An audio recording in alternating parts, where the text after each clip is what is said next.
Hi guys, and hi, how are you? All right, so say hi to her. Uh, so we're gonna get. Uh, can you please not get into those things? Okay. All right. Here. Thank you. So we're gonna continue going through the human body today. We're gonna be in chapter 22, which is talking about transports. Okay, and the systems related to transport. All right, go play. Go play. Okay, so at the end of the video, make sure you get your review questions answered. And just make sure you get them submitted before the start of the next class. And if you hear noises, guys, the cats have been kind of a little crazy today, so if you hear this go off, then that just means I've air scared them. It's just a little blast of air, nothing harmful, but it gets their attention and they stop acting like little maniacs. All right.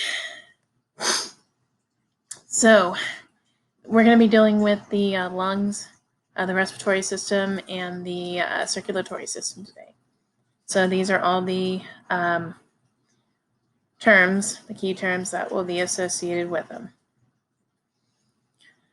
All right, so breathing is important because it moves oxygen through the lungs into the respiratory, or through the respiratory system from the lungs into the circulatory system, where it travels to the rest of the body. Okay. Oh.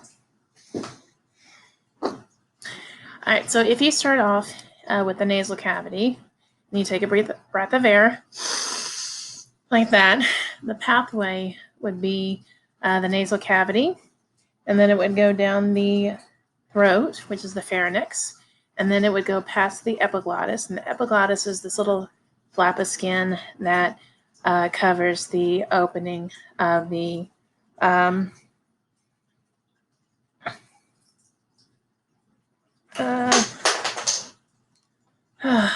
excuse me. Okay, sorry about that. So let's start over again.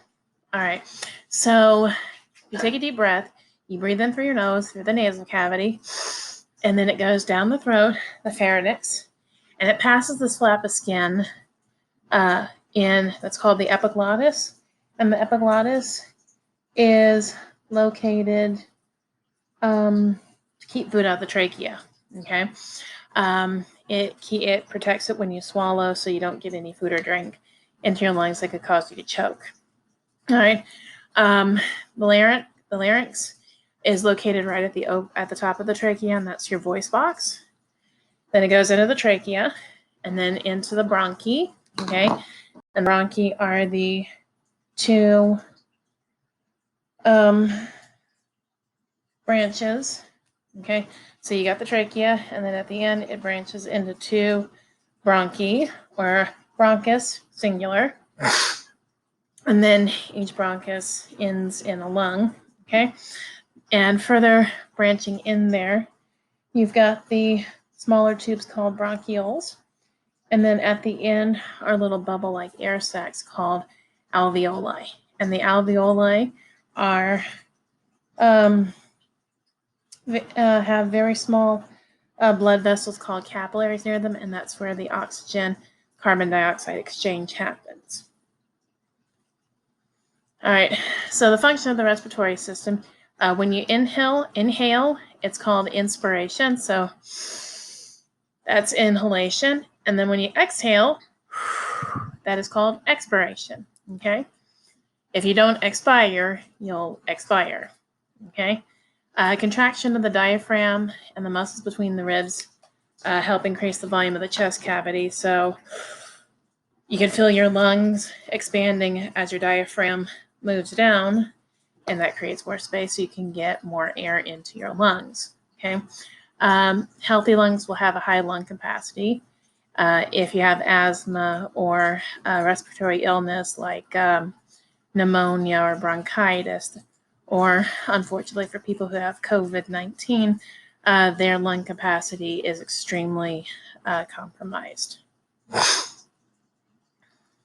All right, so oxygen exchange it is caused by diffusion.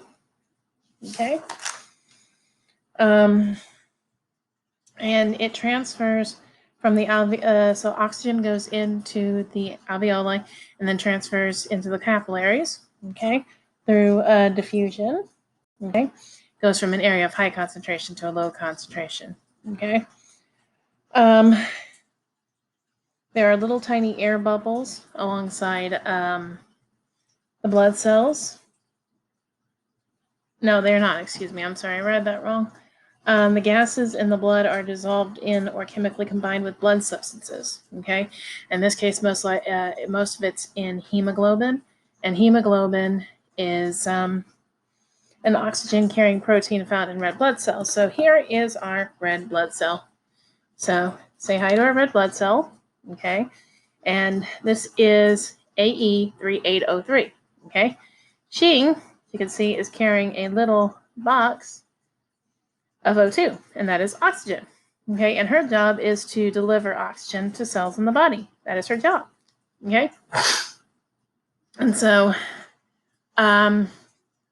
she'll travel into the capillaries where she'll deposit CO2 and pick up oxygen, and then she'll head back on out.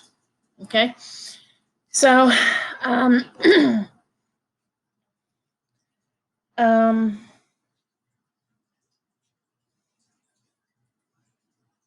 right, so there are 3 stages of respiration. Okay, there is external respiration, where you go from the environment into your body, and then there is internal respiration, where the air from the lungs and the alveoli get transferred into the blood vessels. And then there's cellular respiration, where the cells get the oxygen and give off carbon dioxide to be taken back to the alveoli. Breathing is controlled by your nervous system. There is a respiratory center in the brain, and it is located in the brainstem area. Okay. And it relies on a feedback mechanism. It looks at the concentration of carbon dioxide in your bloodstream, okay, not oxygen. So the more concentration, the higher the concentration of CO2, that will affect and cause you to breathe more to get more oxygen in.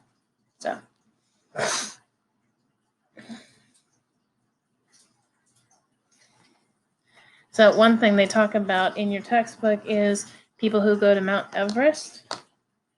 They have to acclimate themselves as they're climbing to get themselves used to the higher altitudes. If they climb too quickly, and I've actually experienced this before, you can get altitude sickness and you don't allow your body to acclimate to a higher altitude, and you can get altitude sickness, which is like dizziness, nausea, and and you have to descend really quickly back into an oxygen-rich atmosphere. Otherwise, it can cause some serious health problems eventually. So that's why it takes some days to climb up Mount Everest.